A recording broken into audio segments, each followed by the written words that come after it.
നമസ്കാരം. Irregular mind പോഡ്കാസ്റ്റിൻ്റെ മറ്റൊരു ലക്കത്തിലേക്ക് എല്ലാവർക്കും സ്വാഗതം. ഇത് ധർമ്മരാജ സീരീസിലെ 22ാമത് അധ്യായം. കഥ പറയുന്നത് സന്തോഷ്. പടത്തലവൻ്റെ സന്ദർശനം രാജകീയ നടപടികളുടെ ആരംഭത്തെയാണ് സൂചിപ്പിക്കുന്നത് എന്ന് യോഗീശ്വരൻ തീർച്ചയാക്കി. എന്നാൽ വലയിൽപ്പെടുത്തിയിരുന്ന നിരവധി പ്രഭുക്കന്മാരുടെ പിൻബലം യോഗിക്കുണ്ട്. കൂടാതെ നന്ദിയ തുണ്ണിത്താനെയും വഴിപ്പെടുത്താനുള്ള ഉപായം സ്വാമി കണ്ടുവച്ചിരിക്കുന്നു.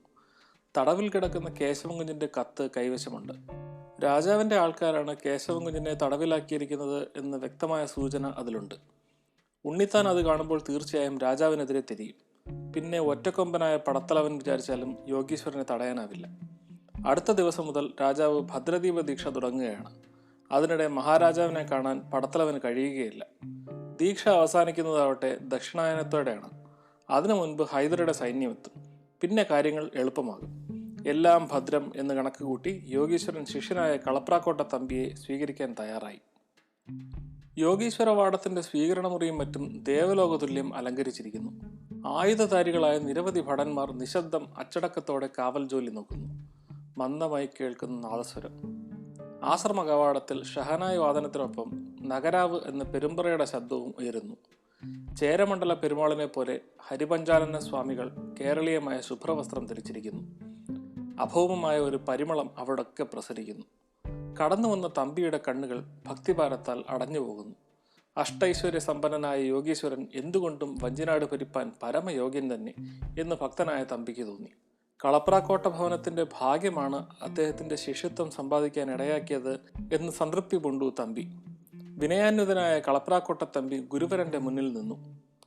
അഭിനയ വിദഗ്ധനായ സ്വാമികൾ ഹൈദരാലിയുടെ എഴുന്നള്ളത്തിനെ കുറിച്ച് ശിഷ്യനെ ധരിപ്പിച്ചു. യജ്ഞത്തിന്റെ മംഗളകരമായ പരിസമാപ്തിക്ക് കാലേ കൂട്ടി ഭടന്മാരോടൊപ്പം എത്തണമെന്ന് ആജ്ഞയും കൊടുത്തു. കണക്ക് ചെമ്പകരാമൻ, ദളവ ആദിയായ ചിരകാല മോഹങ്ങൾ സാക്ഷാത്കൃതമാകാൻ പോകുന്ന ശുഭദിനത്തെ മനസ്സിൽ കണ്ടു തമ്പി. പരിഷ്കൃതമായ ആയുധ സഹിതം 1000-ലധികം ഭടന്മാരെ സജ്ജരാക്കിയിട്ടുണ്ടെന്ന് തമ്പി യോഗീശ്വരനെ അറിയിച്ചു. സമ്മാനമായി സ്വാമികൾ ഒരു പേർഷ്യൻ വാൾ തമ്പിക്ക് സമ്മാനിച്ചു. തമ്പി കളപ്രാക്കോട്ടയിലേക്ക് തിരിച്ചുപോയി. മഹാരാജാവ് ഭദ്രദീപ ദീക്ഷ ആരംഭിച്ചു. ഹൈദരാലി വലിയൊരു തുക കപ്പമായി തിരുവിതാംകൂറിനോട് ചോദിച്ചിരിക്കുന്നുവെന്നും കൊടുത്തില്ലെങ്കിൽ ആക്രമിക്കുമെന്നും ഒരു സംസാരം നാട്ടിൽ ഇതിനിടയിൽ പരന്നു. രാജ്യത്ത് ക്രമസമാധാനം തകർന്നിരിക്കുന്നു എന്നൊരു വാർത്തയും ഇതോടൊപ്പം പരന്നിരിക്കുന്നു. ജനങ്ങൾക്ക് പൊതുവെ ഒരു മ്ലാനത ബാധിച്ചിട്ടുണ്ട്. എല്ലാം അധർമ്മഫലമെന്ന് ജനങ്ങൾ കരുതി. രാജ്യത്ത് 2 അധികാര കേന്ദ്രങ്ങൾ ഉയർന്നിരിക്കുന്നു. ഒന്ന് ഹരിപഞ്ചാനന യോഗീശ്വരന്റെ നേതൃത്വത്തിൽ, മറ്റൊന്ന് മഹാരാജാവിന്റെ നേതൃത്വത്തിൽ. 8 വീട്ടിൽ പിള്ളമാരുടെ കാലത്ത് പോലും ഇത്ര അരാജകത്വം ഉണ്ടായിട്ടില്ല. തിരുവിതാംകൂർ സൈന്യത്തിലും ഇതിന്റെ പ്രത്യാഘാതമുണ്ടായി. അച്ചടക്കം കുറയുകയും ഉത്തരവുകൾ അനുസരിക്കാതിരിക്കുകയും പതിവായിരിക്കുന്നു പോലും. യോഗീശ്വരന്റെ ഭജന സംഘത്തലവന്മാർ പരസ്യമായി യോഗീശ്വരനെ രാജാവായി അംഗീകരിച്ചിരിക്കുന്നു. അവിടുത്തെ ആജ്ഞാനുവർത്തികളായി മാറിയിരിക്കുന്നു. എന്നാൽ യോഗീശ്വരനെ വിഷമിപ്പിച്ച ഒരു കാര്യം ഏറെ പേർ അറിഞ്ഞില്ല. അനന്തപത്മനാഭൻ പടത്തലവൻ മന്ത്രക്കൂടത്തെ അതിഥിയായി അവിടെ ഒരു ദിവസം താമസിച്ചിരിക്കുന്നു. ആദരണീയനെങ്കിലും ഇപ്പോൾ പടത്തലവൻ ശത്രുവാണ്. ഈ സന്ദർശനം അനുവദിക്കാവുന്നതല്ല. യോഗീശ്വരൻ കലികൊണ്ടു. തൻ്റെ കൈവശമുള്ള കേശവൻ കുഞ്ഞിനെ കൊണ്ട് എഴുതിപ്പിച്ചു സൂക്ഷിച്ചിരിക്കുന്ന കത്ത് ഉണ്ണിത്താനെ കാണിച്ച് അയാളെ പടത്തലവന്റെ കൂട്ടത്തിൽ നിന്ന് മാറ്റണം എന്ന് തീരുമാനിച്ചു. അങ്ങനെ പടത്തലവനെ ഒറ്റപ്പെടുത്തണം. പിന്നെ ശക്തി കുറയും. ഉണ്ണിത്താനെ വിളിച്ചു വരുത്തി കത്ത് കാണിച്ചു. കയ്യക്ഷരം കണ്ടപ്പോൾ മകൻ്റേതാണ് കത്ത് എന്ന് മനസ്സിലായി. എന്നാലും പ്രത്യേകിച്ച് ഉത്കണ്ഠയൊന്നും കാണിക്കാതെ കത്ത് വായിച്ചു തുടങ്ങി. ഇതിൽ വിശേഷവിധിയായി ഒന്നുമില്ലല്ലോ എന്നായിരുന്നു പ്രതികരണം. ഉണ്ണിത്താന് അല്പം പോലും കത്ത് സ്വാധീനിച്ചില്ല എന്ന് കണ്ട് യോഗീശ്വരൻ ചഞ്ചലചിതനായി.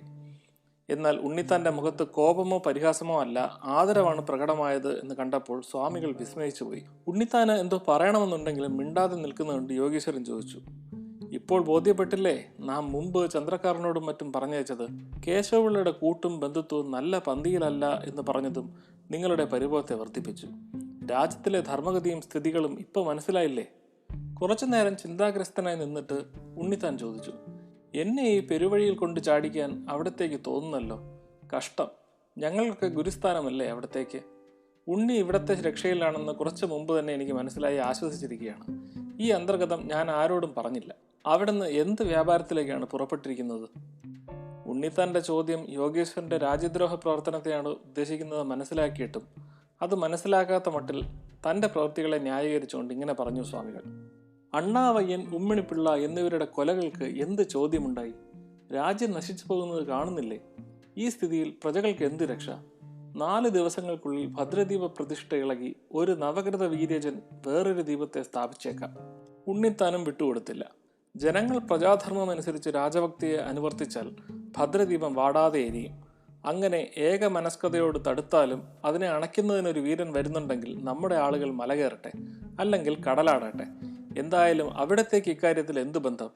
യോഗിയെങ്കിൽ ധ്യാനസമാധിയിലിരിക്കണം, ഭക്തനെങ്കിൽ ഭഗവത് സേവ ചെയ്യണം, ഋഷിയെങ്കിൽ വനവാസം ആചരിക്കണം, അദ്വൈതാവധൂതനെങ്കിൽ പ്രാസംഗിക സഞ്ചരണം നടത്തണം. രാജ്യവും രാജ്യകാര്യങ്ങളും അധികൃതർക്ക് വിട്ടേക്കണം. അതിന് മനസ്സില്ലെങ്കിൽ പണ്ട് കാട്ടേണ്ടിയിരുന്നപ്പോൾ മറന്നിരുന്ന വൈരം ഇപ്പോൾ എവിടെ എന്ന് ചോദിക്കുന്നതിന് ഉത്തരം പറയണം.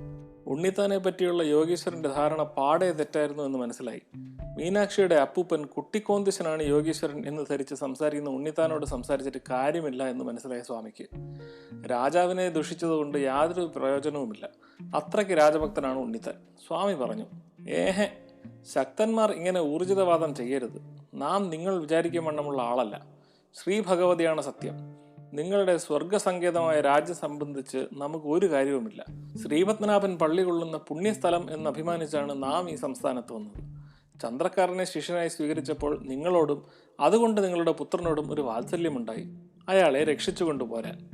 ഉണ്ണിത്താന് കുട്ടിക്കോന്തിശനാണ് സ്വാമി എന്ന വിശ്വാസം ദൃഢമായി. മുഖവും ശബ്ദവും അതുതന്നെ. ആ വിശ്വാസത്തിലാണ് പിന്നീട് സംസാരിച്ചത് മുഴുവൻ. സ്വന്തം കാര്യം വന്നപ്പോൾ അന്ന് പേടിച്ചോടിയവർക്ക് തൻ്റെ മകനെ രക്ഷിക്കുന്ന കാര്യത്തിൽ എന്തിനിത്ര ശുഷ്കാന്തി എന്ന് ഉണ്ണിത്താൻ ചോദിച്ചു. കഴക്കൂട്ടത്തുകാരെ കഴിവേറ്റിയപ്പോൾ കുട്ടിക്കോന്തിശനും കുടുംബവും അഭയം നൽകിയത് ഉണ്ണിത്താനാണ്. പ്രായം കടന്നിരിക്കുന്നു എന്ന് മനസ്സിലാക്കി സമാധാനമായി ജീവിക്കുകയാണ് ഇനി വേണ്ടതെന്ന് ഉണ്ണിത്താൻ ഉപദേശിച്ചു. രാജ്യത്തിന് വിദേശാക്രമണ ഭീതിയുള്ളതിനാൽ ഈ അവസരം നോക്കി അധികാരം പിടിച്ചെടുക്കാനാണ് ഉദ്ദേശമെങ്കിൽ നടക്കില്ല എന്നും പറഞ്ഞു. മാർത്താണ്ഡവർമ്മ മഹാരാജാവ് ഇരുന്നപ്പോൾ പ്രകടിപ്പിക്കാൻ മറന്നുപോയ ധീരത ഇന്ന് പ്രായം കടന്ന ഈ സമയത്ത് കാണിക്കണ്ട. തള്ളയും കുഞ്ഞുമകളുമെങ്കിലും സ്വൈരമായി കിടക്കട്ടെ. ഇപ്രകാരമുള്ള ഉണ്ണിത്താന്റെ ഉപദേശം കേട്ട് യോഗീശ്വരന് ചിരിക്കാൻ തോന്നിയെങ്കിലും നിയന്ത്രിച്ചു. മഹാപാതകം ചെയ്താലോ എന്ന് പോലും ഒരു നിമിഷം ചിന്തിച്ചുപോയി. ഹരിപഞ്ചാനന യോഗീശ്വരൻ കടുത്ത ആത്മസംഘർഷത്തിന് വിധേയനായി. പ്രതിബന്ധങ്ങളെ ഇല്ലായ്മ ചെയ്യുന്നത് പാതകമാകുമെങ്കിൽ പുരാണ കഥകൾ ധാർമ്മികമാകുന്നതെങ്ങനെ? ശ്രീരാമൻ ബാലിയെ ഒളിയമ്പ് കൊണ്ടല്ലേ വകവരുത്തിയത്. പക്ഷേ ഇവിടെ ഉണ്ണിത്താൻ ശത്രുവല്ലല്ലോ. ശത്രുവാണെങ്കിൽ പാതകം സ്വീകാര്യമാണ്, മിത്രമാണിയാൾ. എന്നാൽ ഒരു കാര്യമുണ്ട്, ഈ ഉണ്ണിത്താൻ ശത്രുവിന് പരമഭക്തനായ മിത്രവും ചാരനുമാകുന്നു. ചാരന്മാർ തീർച്ചയായും വധിക്കപ്പെടേണ്ടവരല്ലേ? മീനാക്ഷിയുടെ നന്മയെ പരിഗണിക്കുന്ന ദേഹമാണ് ഉണ്ണിത്താൻ. യോഗീശ്വരന്റെ മനസ്സ് തരളമായി. ശമദമങ്ങൾ അനുശീലിച്ച് മനസ്സിനെ ദൃഢമാക്കിയത് ഇതുപോലുള്ള ദൗർബല്യങ്ങൾക്ക് അടിമയാകാനായിരുന്നു. പക്ഷേ മീനാക്ഷി സ്വന്തം രക്തം തന്നെയാണ്. അത്രയ്ക്ക് വിരക്തനായിട്ടില്ലല്ലോ. പാടില്ല. വിഷം പുരട്ടി മന്ത്രശുദ്ധി ചെയ്ത് അച്ഛൻ തന്നിരിക്കുന്ന കഠാര കൈവശമുണ്ട്. അച്ഛന് കൊടുത്ത പ്രതിജ്ഞ. പ്രതിബന്ധത്തിന്റെ വലിപ്പച്ചെറുപ്പത്തെയോ ധർമാധർമ്മത്തെ പറ്റിയോ പ്രതിജ്ഞാബദ്ധനായവന് ചിന്തിക്കാൻ അവകാശമില്ല. കഴിവിലേറ്റപ്പെട്ട പൂർവികരുടെ രോദനം സ്വാമികൾ കേൾക്കുന്നു. അവരോട് നീതി കാണിക്കണം. യോഗീശ്വരന്റെ മൗനവും മുഖത്തു തെളിഞ്ഞ പ്രശാന്തതയും ഉണ്ണിത്താൻ ശ്രദ്ധിച്ചു. തന്നെ കുട്ടിക്കോന്തിശനായി വിചാരിച്ചിരിക്കുന്ന ഉണ്ണിത്താനോട് സ്വാമി പറഞ്ഞു അദ്ദേഹത്തിന് ഭ്രാന്താണെന്ന്. എന്നിട്ട് നർമ്മദാ തീരത്താണ് താൻ ജനിച്ചതെന്നും സിദ്ധികൾക്കുടമയായതെന്നും വിവരിച്ചു. ധർമ്മപ്രചരണത്തിന് വേണ്ടിയുള്ള സഞ്ചാരത്തെപ്പറ്റിയും സംസ്കൃതത്തിൽ പ്രസംഗിച്ചിട്ട് പൂജാമുറിയിലേക്ക് പോയി. ഉണ്ണിത്താനും അതേ ഭാഷയിൽ ഭർസിച്ചിട്ട് സ്ഥലം വിട്ടു. കിടക്കയിൽ വീണിരുണ്ട സ്വാമികൾ ചിന്താകുലനായി. ഉണ്ണിത്താനും വലിയ പടത്തലവനും മന്ത്രക്കൂടത്തെ ഉത്തരവാദിത്തം ഏറ്റെടുക്കുമ്പോൾ ഇപ്പോഴുള്ള ശക്തിയും അധ്വാനവും വെറുതെയാകും. ഉണ്ണിത്താൻ നിഷ്പക്ഷനായി നിൽക്കുകയല്ലാതെ പ്രത്യക്ഷത്തിൽ ശത്രുവായി പ്രവർത്തിക്കുകയില്ല എന്ന് സ്വാമി പ്രത്യാശിച്ചു. എങ്കിലും 2 ശത്രുക്കളെയും നശിപ്പിക്കാതെ നിർത്തിയില്ല. അതിനുവേണ്ടി ചന്ദ്രക്കാരനെ തന്നെ ഉപയോഗിക്കണമെന്നും യോഗീശ്വരൻ തീരുമാനിച്ചു. ചന്ദ്രക്കാരനെ വരുത്തി കേശവൻ കുഞ്ഞിന്റെ എഴുത്ത് കൊടുത്ത് വായിച്ചു നോക്കാൻ പറഞ്ഞു. അയാൾ ഒരു പ്രകാരത്തിൽ തപ്പിത്തടഞ്ഞ് വായിച്ചു തീർത്തു. തീയതിയും സ്ഥലവും വയ്ക്കാത്തതിന് പുലഭ്യം പറഞ്ഞു. അതൊന്നും വലിയ കാര്യമല്ല എന്ന് പറഞ്ഞ സ്വാമികൾ ചന്ദ്രക്കാരനെ വെല്ലുവിളിച്ചു. ഇനി പ്രബലന്മാരായ അച്ഛനും അമ്മാവനും ചേർന്ന് മിടുക്കുണ്ടെങ്കിൽ കൊണ്ടുപോരാൻ. ആളുണ്ട്, മുതലുണ്ട്, സകല വൈഭവങ്ങളുമുണ്ട്. അതിനുള്ള സാമർഥ്യമൊന്നും തനിക്കില്ല. അത് കണ്ടുപിടിച്ച സ്വാമി തന്നെ മോചിപ്പിച്ചു തന്നാൽ മതിയെന്ന് പറഞ്ഞു ബുദ്ധിമാനായ ചന്ദ്രക്കാരൻ. പക്ഷേ അതിന് ഗുരുദക്ഷിണ വേണമെന്നായി സ്വാമികൾ.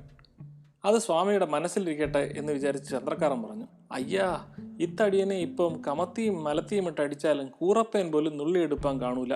വീടും കുടിയുമൊക്കെ വലിയ ഭൗട്ട് തന്നെ. അഹം പൊള്ള സ്വാമി, വെറും പൊള്ള.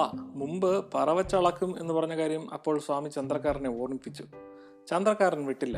അത് കാര്യം വേറെ. സുൽത്താന്റെ പട തിരുവിതാംകൂറിൽ കയറട്ടെ, അപ്പ പണം വേണ്ടുവോളം ഇറക്കും. ചിലമ്പിനകത്ത് വെച്ച് ചെയ്ത പ്രതിജ്ഞ പാലിക്കും. പക്ഷെ ആ വ്യവസ്ഥകൾ ഇരു കൂട്ടരും പാലിക്കണം. തിരുവിതാംകൂറിന്റെ ആധിപത്യം തന്നെയാണ് ചന്ദ്രക്കാരന്റെ ലക്ഷ്യം. കഴക്കൂട്ടത്തേക്ക് പോവാൻ ഭാവിച്ച ചന്ദ്രക്കാരനോട് അങ്ങോട്ട് പോയിട്ട് കാര്യമില്ല എന്ന് യോഗീശ്വരൻ പറഞ്ഞു. അവിടെ അനന്തപത്മനാഭൻ പടത്തലവൻ ചെന്നിരിക്കുന്നു. ചന്ദ്രക്കാരന് വിശ്വസിക്കാനായില്ല. കഴക്കൂട്ടത്തെ നിധി ആകാശത്തു കൂടി പറന്നു പോകുന്നതായി അയാൾക്ക് തോന്നി. നിലത്തുറച്ചു നിൽക്കാൻ ചന്ദ്രക്കാരനായില്ല. ഉള്ള കഴിവ് ഇപ്പൊ കാട്ടിയില്ലെങ്കിൽ പടത്തലവൻ ചിലമ്പിനേത്ത് പോകാനും ചാമ്പലാക്കും എന്ന് യോഗീശ്വരൻ മുന്നറിയിപ്പ് കൊടുത്തു. കഴക്കൂട്ടത്തേക്ക് പായുവാൻ തുടങ്ങിയ ചന്ദ്രക്കാരനെ സ്വാമികൾ കൈക്ക് പിടിച്ച് അകത്തേക്ക് കൊണ്ടുപോയി. ഒരു പെട്ടി തുറന്ന് വിരലോളം നീളമുള്ള കടുവയുടെ കോമ്പല്ല് പോലത്തെ വളഞ്ഞ നീല നിറത്തിലുള്ള കഠാര ഉറയിൽ നിന്ന് വെളിയിലെടുത്ത് കാണിച്ചു. എന്നിട്ട് ഉറയിൽ തന്നെ നിക്ഷേപിച്ചു. ചന്ദ്രക്കാരൻ സ്വാമി നീട്ടിയ കഠാര വാങ്ങിയില്ല. അയാൾ പറഞ്ഞു, ഞങ്ങൾക്ക് അത്തൊഴിലില്ല സ്വാമി. നേർകത്തി, കവൺകല്ല്, ആനോങ്കൈ ഇവക കൊണ്ട് എല്ലാ കാര്യം വേണ്ടെന്ന് വെച്ചേക്കാം. അവനവൻ്റെ ഉള്ളം അവനവന്. ഉമ്മിണിയെ കൊന്ന കത്തി ചന്ദ്രക്കാരൻ കയ്യേക്കണമെന്നോ? പട്ടര കടുക്കനെ പിടിപ്പിച്ചപ്പോൾ പറ്റിയത് പറ്റി. രണ്ടാം പറ്റിന് ചുമ്മാട് കെട്ടാനെ കൊണ്ട് മറ്റുള്ളവർ കണ്ണും ചെത്ത് കിടക്കണമെന്ന് സ്വാമി നനയ്ക്കരുത്. ആ ചവത്തിനെ അവൻ തളവിയപ്പം ഉമ്മിണിയുടെ കൈയെഴുത്തോല കൊണ്ടിട്ടത് യവൻ കണ്ടില്ലെന്നാണ് സ്വാമി. പൊല്ലാപ്പിന് പൊല്ലാപ്പ്, കോളിന് കോള്, പോരിന് പോര്. ചന്ദ്രക്കാരൻ എല്ലാത്തിനും ആള് തന്നെ. അവനവൻ്റെ വഴിമാറത്തം അവനവന്. പൊരളി ചന്ദ്രക്കാരൻ കൊണ്ടുവരും. പിടിപ്പതീട് കണ്ടാൽ അതിൻ്റെ അലവും തരും. ഇല്ലെങ്കിൽ അന്നും ഇന്നും ചൊല്ലണത് ചിലമ്പിനേത്ത് ചന്ദ്രക്കാരൻ കാളിയുടയാൻ. പേരൊന്ന്, രണ്ടല്ല. ഉമ്മിണിപ്പിള്ളയെ കൊന്നതും കേശവപിള്ളയെ കൊടുക്കാനായിട്ട് എഴുത്തോല കൊണ്ടുചെന്നിട്ടതും താനാണെന്ന് ചന്ദ്രക്കാരൻ അറിഞ്ഞിരിക്കുന്നു എന്ന് യോഗീശ്വരൻ മനസ്സിലാക്കി. കടുക്കൻ വാങ്ങിയത് മണ്ടത്തരമായി പോയെന്നും ചന്ദ്രക്കാരൻ മനസ്സിലാക്കിയിരിക്കുന്നു. യോഗീശ്വരനെ തൊഴുക പോലും ചെയ്യാതെ ചന്ദ്രക്കാരൻ കഴക്കൂട്ടത്തേക്ക് ഓടി. തനിക്ക് പറ്റിയ ബുദ്ധിമോശത്തെക്കുറിച്ച് ചിന്തിച്ച് സ്വാമി നിരുത്സാഹനായി. പടത്തലവനല്ല ആര് തന്നെ തടഞ്ഞാലും കഴക്കൂട്ടത്തെ നിധി അന്ന് രാത്രി തന്നെ കരസ്ഥമാക്കുമെന്നും സ്വാർത്ഥനായ സ്വാമിയെ ഭാവിയിൽ കരുതലോടെ മാത്രമേ സമീപിക്കുകയുള്ളൂ എന്ന് നിശ്ചയിച്ച് ചന്ദ്രക്കാരൻ പാഞ്ഞുപോയി. നിധി കയ്യിലായാൽ സ്വാമി തൻ്റെ വരുതിക്ക് വരുമെന്ന് ചന്ദ്രക്കാരൻ വിചാരിച്ചു. ഇംഗ്ലീഷ് പട്ടാളത്തെ വിലക്കെടുക്കാൻ പോകുന്ന നിധിയുണ്ട്. ധിക്കാരിയായ ഒരു മീശക്കാരൻ ചന്ദ്രക്കാരനെ അതാ വഴിതടയുന്നു.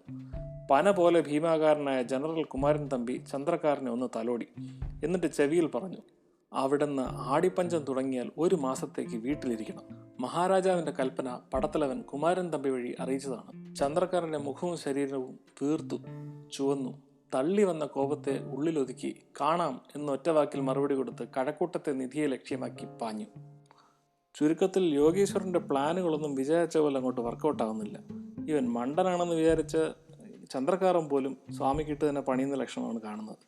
പക്ഷെ എന്തിനായിരിക്കും പടത്തലവൻ ഈ ആടിമാസം മുഴുവനും, അതായത് കർക്കിടക പഞ്ഞം തുടങ്ങിക്കഴിഞ്ഞാൽ ആ മാസം മുഴുവനും കഴക്കൂട്ടത്ത് തന്നെ ഇരിക്കണമെന്ന് ഇദ്ദേഹത്തോട് പറഞ്ഞത്?